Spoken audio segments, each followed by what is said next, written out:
Kalau syaitan yang masuk ke dalam tubuh manusia, sering mengganggu pikiran atau was-was atau membuat takut dan seterusnya, ini harus diruqyah atau seperti apa? Jadi kita bahas dulu satu persatu ya. Ada orang kesurupan syaitan, itu karena syaitannya yang iseng.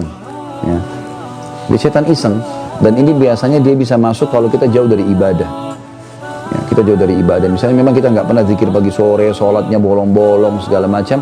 Nah ini kalau kita datang ke satu lokasi, syaitan seperti penjahat lagi lewat, dia kemudian mengganggu. Nah ini biasanya lebih mudah untuk keluarkan, karena dengan dia ibadah, dia lari ke ibadah, maka syaitannya akan merasa kegerahan, kemudian dia akan keluar, gitu kan. Yang kedua, syaitan juga bisa masuk kalau dia marah, karena ada perbuatan kita yang membuat dia marah. Seperti misal kasus, kita kan dianjurkan untuk tidak menyiram air panas atau kencing sembarangan di tempat kosong, kecuali sudah baca Bismillah atau isti'adzah, a'udzubillahi minasyaitonirrajim. Karena biasanya kita kencing di situ atau buang sembarangan air, kemudian kena anaknya jinnya jadi marah masuk ke badan, gitu kan.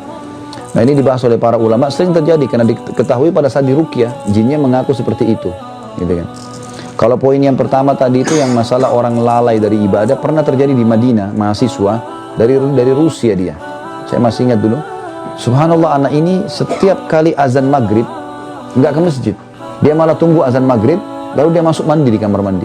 Berulang-ulang terjadi. Akhirnya dia kesurupan, kemasukan jin. Lalu dibawa kepada seorang peruqyah di salah satu di sudut kota Madinah, ada di bawah gunung, namanya Syekh Abdullah. Beliau kadang-kadang kalau ruqyah sering direkam gitu kan. Maka dibawalah ke sana. Lalu waktu diruqyah, jinnya mengaku kalau orang ini selalu lalai. Lagi azan dia pergi masuk kamar mandi tempat kami masuk menyelamatkan diri. Saya lihat orang ini buka diri, misalnya terbuka, maka saya masuk. Dan kalau ditanya, lalu apa tujuannya syaitan masuk ke dalam badan? Banyak. Yang pertama, dia mudah menguasai. Dia bisa menguasai kita sehingga dia sesat. Dia menyesatkan kita. Karena kan tugas utama syaitan dari iblis menyesatkan kita. Makanya kata Nabi SAW, kalau kalian sedang menguap, tahanlah.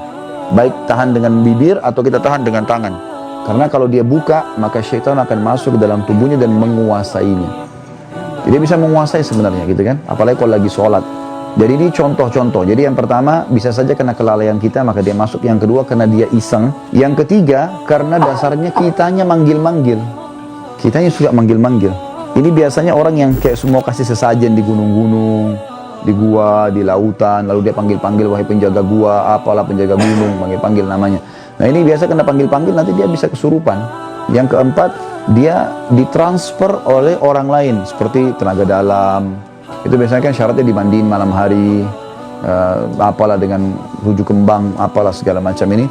Maka ditransfer syaitan itu, bahasanya di Indonesia biasa transfer aura. Padahal sebenarnya bukan transfer aura, itu tuh memang ada jin. Karena rata-rata teman-teman yang pernah belajar ini, tenaga dalam, segala macam, mandi tengah malam, ini begitu kami ajarin ruqyah, begitu dia ruqyah dia muntah-muntah. Reaksinya sendiri ada. Gitu. Jadi memang reaksi itu bisa terjadi. Ini termasuk bisa. Yang kelima, bisa saja syaitan masuk justru kena dikirim oleh para penyihir.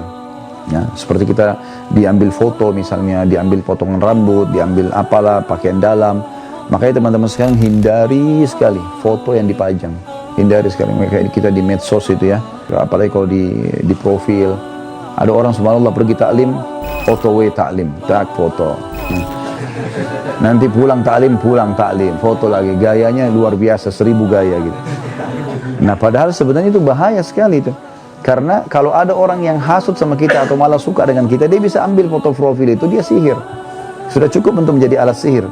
Nabi SAW pernah disihir oleh Lubab bin A'sam, orang Yahudi.